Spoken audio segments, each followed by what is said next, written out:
Now, we're going to look at images, different ways to add an image to your website. Sorry, we're going to look at different ways to add an image or images through galleries. So let's pretend we're doing a gallery page.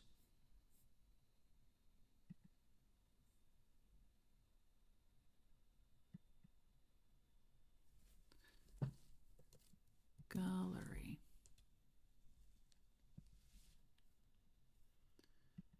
And I'll show you the different examples. So just to keep in line with the rest of the site, we will do a banner image.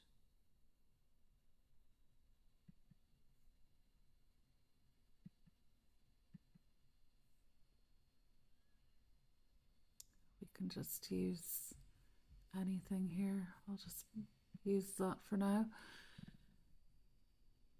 And so that's your background image. And then I've already showed you how to do the tiled image sections, but I will show you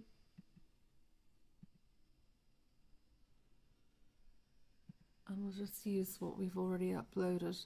So when you add an image, you can choose from the library or upload it from a file on your computer, and you will get the option to, as I've said before, you can keep it in the exact shape that it was in, that the file is in originally, or you can fill it out so it fills the frame.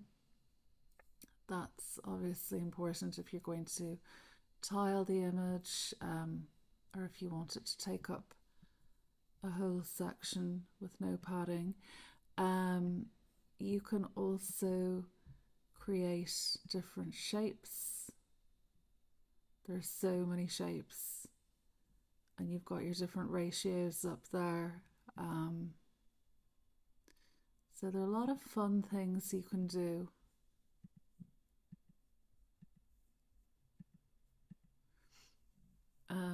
Which is very useful. You know, it saves a lot of editing time on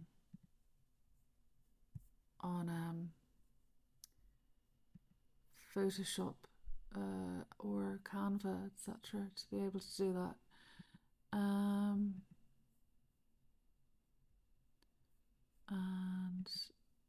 yeah, so we can get rid of the shape by just going back to fill or fit. Now, another thing that can add some, well, another thing that can save on editing in Photoshop or Canva or Adobe Express or whatever image editor you use is to just add an overlay here. In case you ever wanted to put text across the image or just give it a tint, you can use the palette colors, or you can go for something completely different.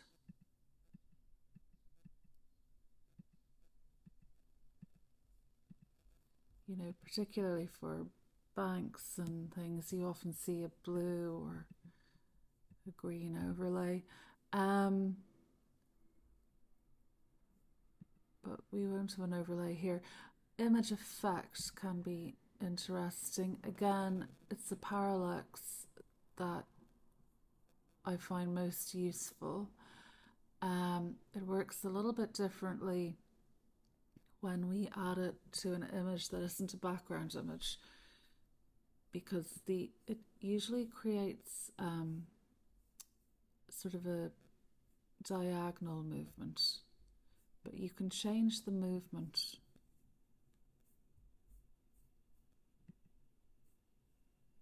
by going back. You can shuffle the settings, so you can choose the setting. There can be a sort of zoom out.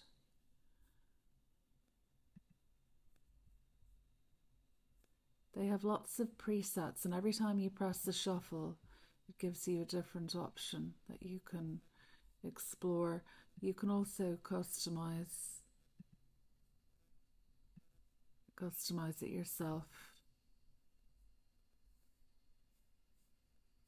you know, or you can have a zoom, you know, you can have a lot of fun with that. But I would say it's a very good way to bring a little bit of life to your website, particularly if you're, I don't know, if you're including kind of aquatic images or the sky. It can give a nice kind of dreamy sense. Or spaces, rooms, buildings, you know. It just makes the page a bit more alive. So that is enough on the image block. And again, you can if we want to add a collage effect, you know, if we want to put some text, kind of a scrapbook effect, we would choose to put in a shape, and then we could put in a block, a text block,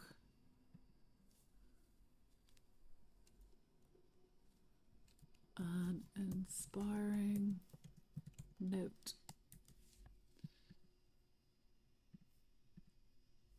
And you can put in another text block. Again, this will definitely have to be tidied up in the mobile version. Here is a note. And then something that can be quite fun.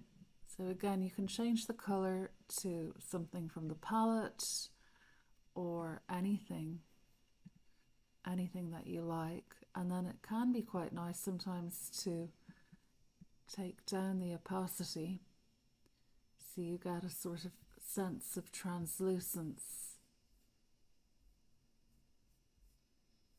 It sort of brings a sense of light. It can work particularly well with darker colours.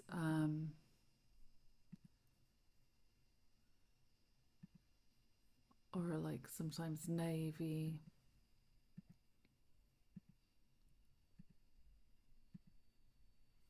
And then in that case, you would, for darker backgrounds, you would lighten the text. Anyway, obviously this navy does not suit our rustic Greek restaurant, but it can be quite nice if you're doing a more corporate website, to keep it conservative but a bit light and elegant. So then another thing we can add galleries here. And sorry, just on the note of the image collages, you can see that the mobile just can't handle keeping things the same. So what you can do, if it makes sense for the mobile, you could bring the image over to the edge.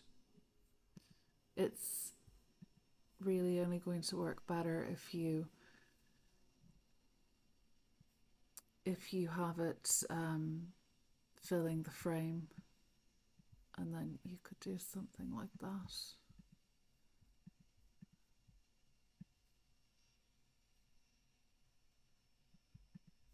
So don't be afraid to bring things to the edge if you're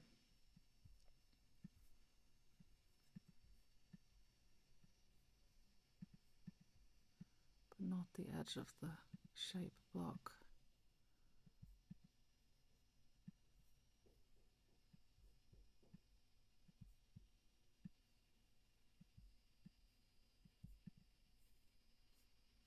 Okay, so that is how you would do a note. It's quite a collage. It's kind of annoying me, this navy, for this website. So we'll go back to the palette.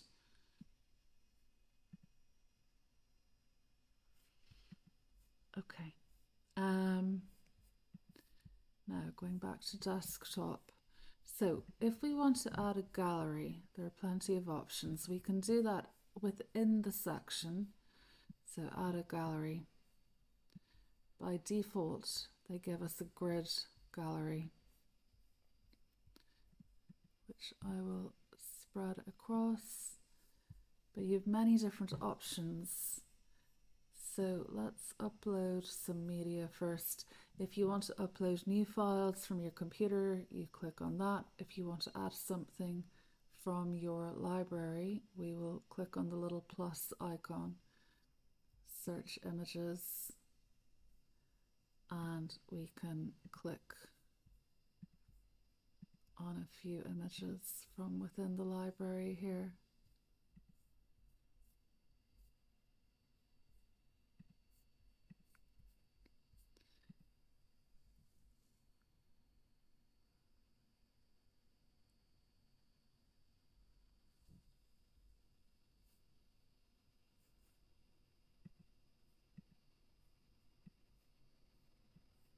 Now, that can be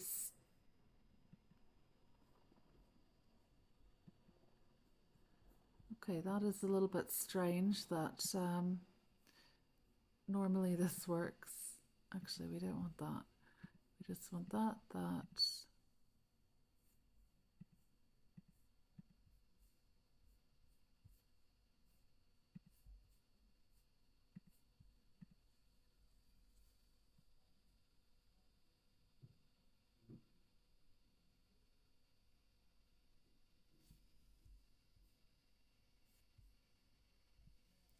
Okay, and then we go to design. So they've set the square ratio automatically, and they've also cropped the images, so everything is a square whether you see the whole image or not. We can undo the crop, and then you get the whole image, but within a square setting. You can also choose different settings here.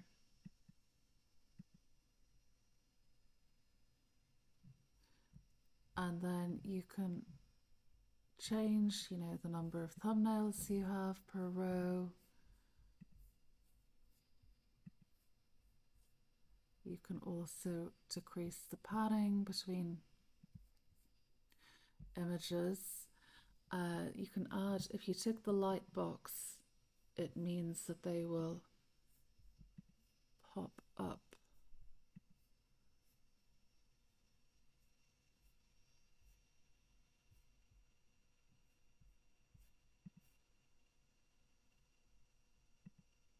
Like that. So that can be very useful, particularly for portfolios. And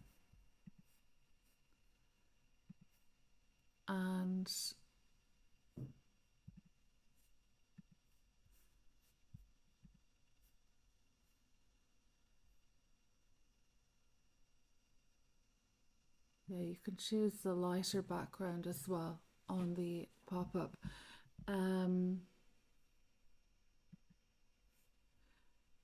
And then you can have different options. So you can give each image a title, and then you will see the title below. So for example, in the settings, if you hover over the image, you can go into settings, and we'll just call this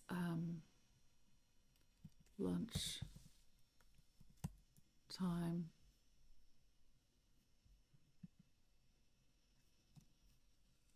And then you see a title below. And then you can, if you want to change the order of the images, you can just move them around like that. If you are doing an irregular gallery where all the images are their natural dimension, it's best to mix up the portrait and landscape.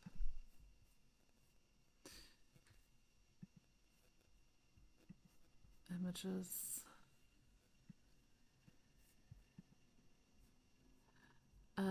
And then the other types of galleries that you can have are the Slideshow. Again, this used to be very popular before everyone went on to mobile. You know, slideshows still have their place. One thing I have noticed, when you have this ticked for the slideshows, Squarespace can be very slow to load them. So I would generally either edit all your images outside of Squarespace to have them all the same dimensions, or don't have that ticked. And usually with the slideshows, I think it's a good idea to automatically transition between the slides. It's up to you if you want to have the controls visible.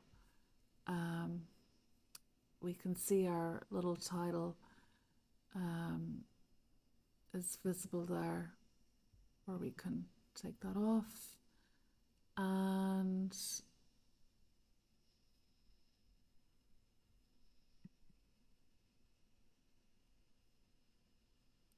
we can have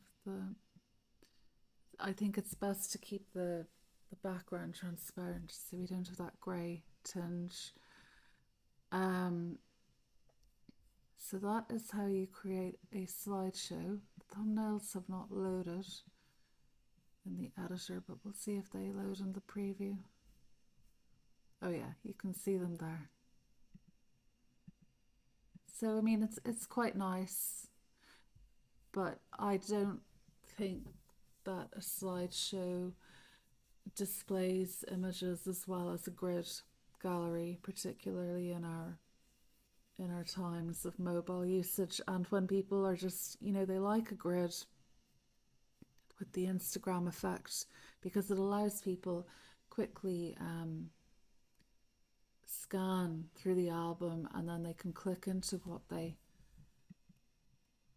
want. So my recommendation is generally a lightbox enabled grid gallery if you're displaying a gallery for any reason. The alternative is the Carousel, which is not Squarespace's strong point at present, I feel. There is a way. The only time I would use a carousel, really, I mean, I don't know, this might be nice on an interior site, but if you wanted a full width,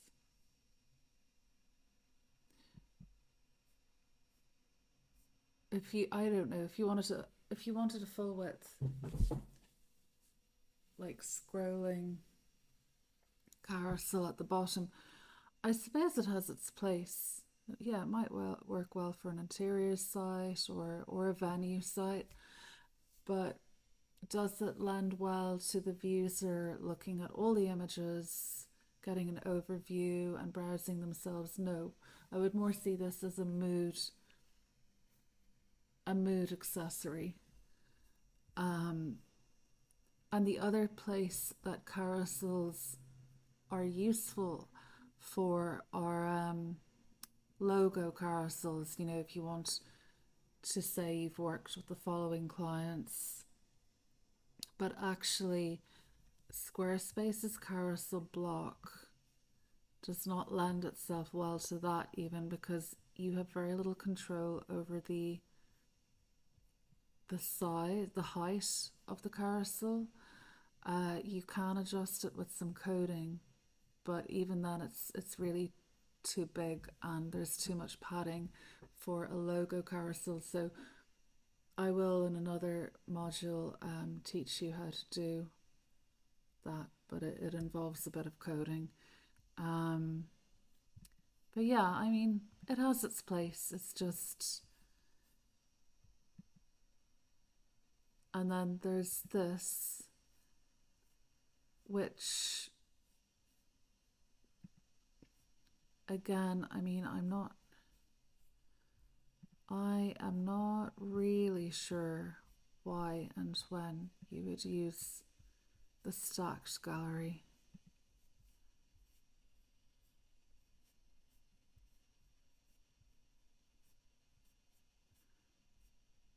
I mean, it probably should not be full width anyway.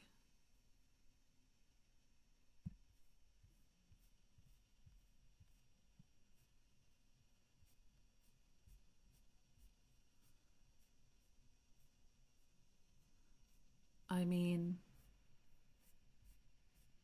honestly, I am not sure. I think these stacked galleries were fashionable maybe around 2011, the peak of maybe 2012, the peak of blogging, the blogging years. Again, you may want to do a stacked gallery, but I would be more inclined just to add several images. So, and then you've all this space. I mean, that was my fault for reducing the size so much, but with the stacked gallery, there's not really much you can do. You can't make them pop up. So kind of like the carousel, I would see it as something you might want to put on the site as a visual element, but it doesn't allow the user have any control. They can't really browse all the images or anything like that. So that they are the various uses for the in section gallery options, and I will show you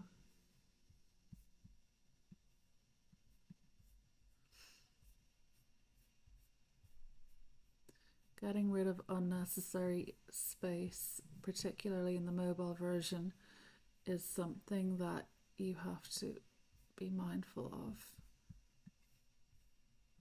as you develop any site, and also try to keep it regular. So try to keep it uniform throughout the site. So if you're only putting 2 rows below every bottom block, try to keep it consistent.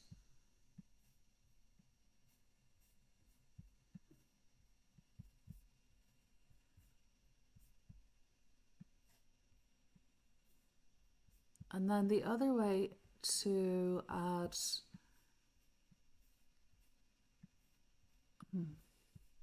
okay, so the other way to add, we'll get rid of the stacked. As you can tell, I'm not a big fan of the stacked. So we'll go back to grid, which is the most useful.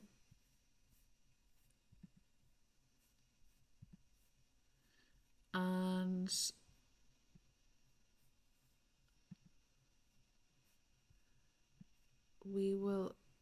the other galleries that you can create are gallery sections. So in order to do that, you add a section and you go down to images, and then you can choose any option.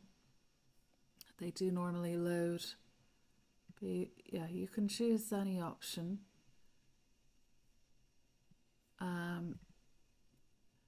We'll choose that to begin with. So that's the masonry grid gallery. To edit the gallery, editing the gallery allows you add photos. So in order to take them from the website, from your asset library, we go into search images. Again, I'm just going to select what we have.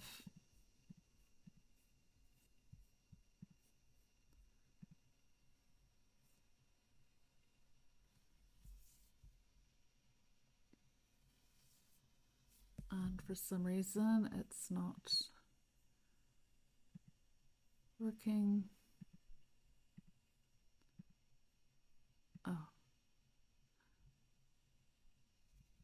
I think in order to select a few, on an Apple, I have to hold down the command. I'm not sure what it is in Windows, but if you hold down the command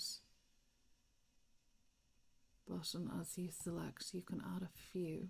So I'll add those.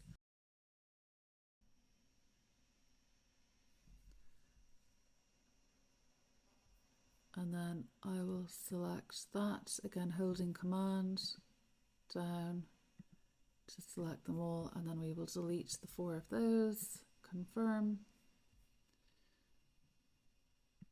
close. Okay, so to actually, I mean, I do think, I do love the masonry gallery block. I think even just hints of that, and you can edit the rows, the columns and the spacing if you go to edit section. So I think that can be quite effective. It makes for a stronger gallery. And again, you can switch on the light box if you want people to be able to pop them out for a closer look. You can also set different animations. You can have captions, but I generally think the image should just speak for itself. And then you can have them going a little bit wider if you click on full bleed, or a little bit narrower if you click on the inset. So that is the masonry grid section. But we can also choose different types. So we can have the simple grid, which is the equivalent of that, but as a section. And I can see here it's automatically cropped at the 1:1 ratio, but you can change that.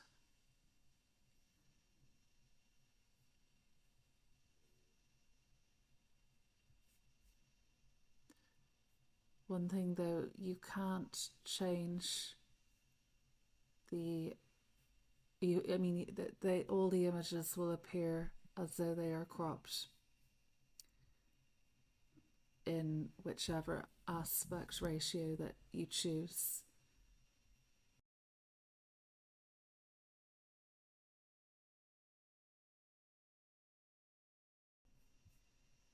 So we can set, different columns. This can again be nice as a little strip. We can set the light box on as well if we wish, and you can have a narrower gallery or full bleed. And then we have the strip grid for a more irregular feel, and you can have a play around with that. And we also have, well, the masonry is what we started with. Then we have the slideshow section,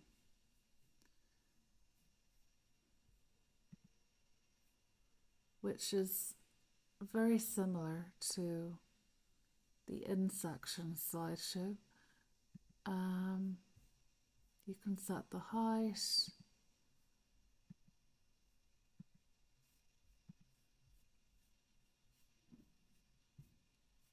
It's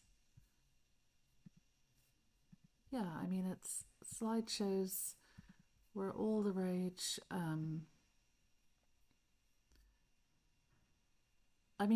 They do have their place still, but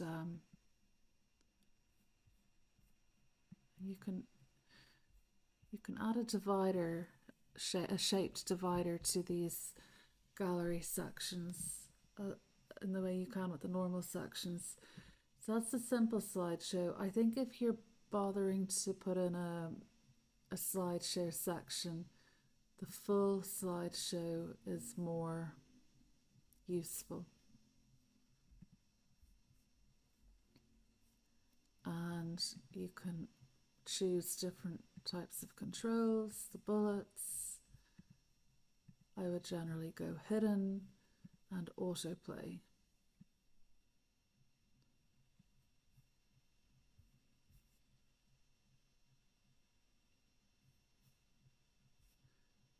So it's best, I mean, it's best for these slideshows, it's best to prepare your images first.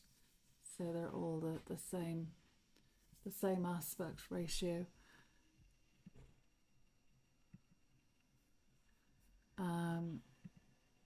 And then the last type of slideshow is a slideshow reel, which is a bit like the carousel. Yeah, I mean it's fine. It just doesn't give people a chance to really dive into the images. And I would go full bleed on that.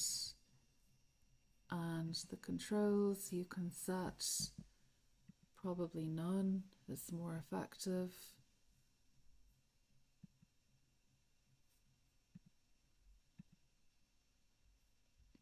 I mean, you have all sorts of options here. You can crop everything to be the same. I probably wouldn't do that.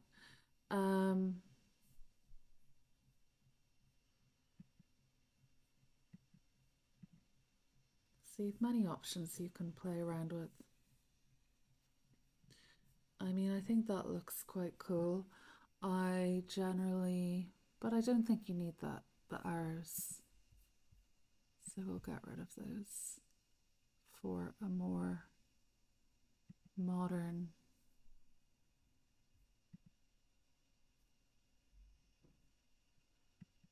the difference between the side.